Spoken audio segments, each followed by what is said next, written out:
everyone, it is Jillian here from Connections Early Years Family Center, and it is time for our Friday outdoor learning video, and this week we are lucky enough to have some snow.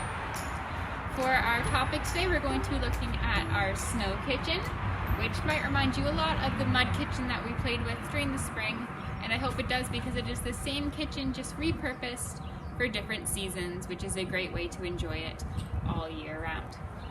Before we get started with our video, just a reminder that it is extra cold out during the winter, so we have to be very careful how we are bundling to make sure we're enjoying the outdoors safely. So that includes doing 2 layers. I have 2 layers of pants on, thermal layer, and then an outer layer. If you have a waterproof layer, that's even better. I have a couple different coats on again. This top one is waterproof. Scarves to protect our throats. I always want a hat to keep our ears warm. And also, I have 2 layers of gloves here. We have a layer of gloves, so that one's going to keep our fingers nice and warm. And then even better is if you can put a pair of mittens on top, because mittens keep your fingers tight together and even warmer than if you only had your gloves on, especially if you're playing in the snow like we are today and likely to get a little bit wet. So for a snow kitchen, again, it is all about creativity. So it's letting your child decide whatever they want to do. It's really using your imagination and that role-playing aspect of play to imagine what you want to do. So here I have us all set up. We have a beautiful mud kitchen, but if you don't have a mud kitchen at home, or a snow kitchen as it is today, you can use just any pots and pans you have lying around the house and just sanitize them again before you bring them back indoors. With that saying, the first thing we're going to introduce today is our whiteboard. Because sometimes in the winter, it's fun to start bringing some stuff outdoors just to make it extra engaging and extra fun. So I'm going to start today, it's hard with some gloves on, to our menu. And I know the marker might be a little hard to see on the camera. That's okay. I have our menu here, so if your child is a little bit older, they can try and write or try and draw whatever it is that they're planning to cook today. So I'm going to draw some muffins, maybe with a little candle on top. I'm going to draw another one, maybe with some sprinkles. And then I'm going to draw a smiley face because this food's going to make some people happy. And again, it's not about having super great artwork or being able to necessarily write it out. It's just an element of fun to make it a little more engaging for them. They can change the menu depending on the day, so this activity goes for a long time. First thing you do with our snow kitchen, I have a bowl here. I'm going to gather up some snow, and I want to make sure when we're playing in the snow that we always want to play with clean snow, which is easy enough in your backyard, but just remember if you're playing somewhere else, or maybe depending on the weather in your backyard, you always want to make sure that you're playing with the cleanest snow possible. So I have some nice snow here. I'm going to break it up just like maybe we would if we had some sugar that was too lumpy. Break it up using my gloves. If you want, we have some utensils out here.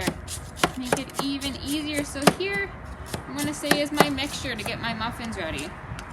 So now I'm going to mix it really good. Keep on mixing it.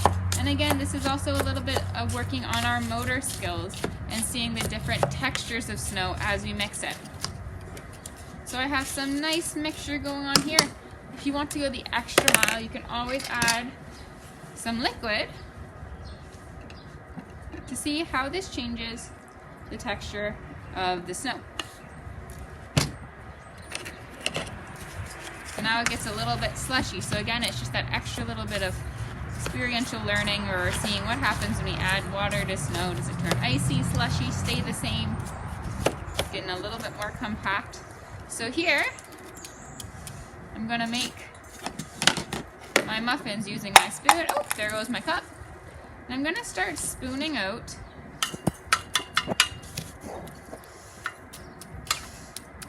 my muffin mix into my cups. I know it doesn't look super neat, and that's okay. You can also do your hands, because we have our mittens, so we're staying warm. We can make them flat on top like this. We can make them rounded. So here's our muffins. I'm not going to do all of them. You get the idea. So we have these 4 grape muffins that we made out of snow. I wanted to get really creative. Maybe I'm going to pop them in the oven. And how long do they think they have to stay there? That's a great question to ask your child. How long do they think they have to stay there? And they'll probably have an answer for you, depending on what it is that they're imagining for these muffins.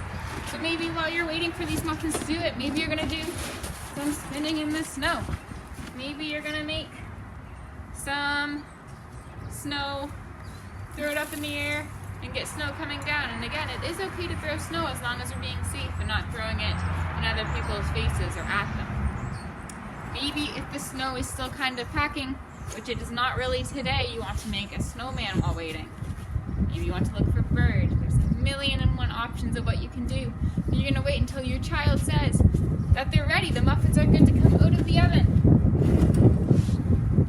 And now we have these beautiful looking muffins. So we have these beautiful muffins that just came out of the oven. And now the next thing that we can do, and again, we're just trying to add some creativity here, adding some fun to just our regular snow play, is I have some food coloring here. And it is a little hard to grab with mittens, so who knows, maybe gloves are the answer for some things. And again, maybe this is where, as a parent, you can take your gloves off for a moment and help them out taking off these caps, but losing them in the snow.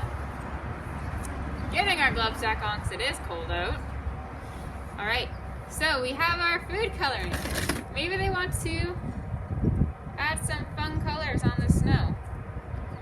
And again, this is just child-safe food coloring, so it's all good if it splashes a bit or if it gets on their hands, or if your child maybe puts some in their mouth. It's not the end of the world, it is safe. Get the cap back on here so it won't spill anything.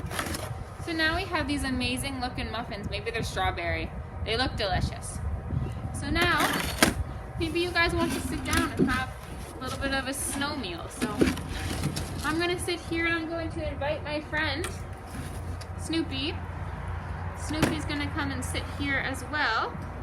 And this is your child's chance to really enjoy that full fun of role playing. So maybe this is your child's chance to really shine as an imaginary chef. They're going to put some snow muffins in a bowl for you. Maybe they want to give you a spoon if you want to go all out. We have our little picnic set out here, but remember it can be as simple as a blanket that you guys can sit on in the snow because you are bundled, so you're okay to be outside. I did bring a hot drink from outside, so it is again really incorporating lots of fun little bring outs from indoors. And again, staying hydrated is one of the things we always focus on anyway. It's warm, not hot, so again, it is safe for your child. And maybe this is going to be as delicious as it looks. And it's really good. And again, for that acting part, it is really up to you to engage your acting of eating out our snow food. Or in some parts of Canada, maybe you're going to actually eat the snow because it's a delicacy, completely up to you. But all of this is just a really fun way to have fun with our snow kitchen. And again, keeping in mind that our menu can always change. What we're making can always change. And it's all about just having fun, using your imagination, and really engaging with your child as you do this, because you don't want to just stand back and let them play on their own all the time. You want to get in there with them, because the more you engage and connect with them, the more fun they will have as well. That is it today for our snow kitchen activity. Again, you don't need a big snow kitchen at home. You can just use materials lying around your house. It can be as simple as bowls and spoons, and even some markers if you don't have food coloring. And you're just going to go ahead and enjoy the snow and enjoy that imagination aspect that really lets your child take ownership of their role that they're acting out and of their environment around them in their own kitchen that they're in charge of. Thank you for watching our video this week. I hope you give it a try, and thank you for connecting with us. We will see you next week.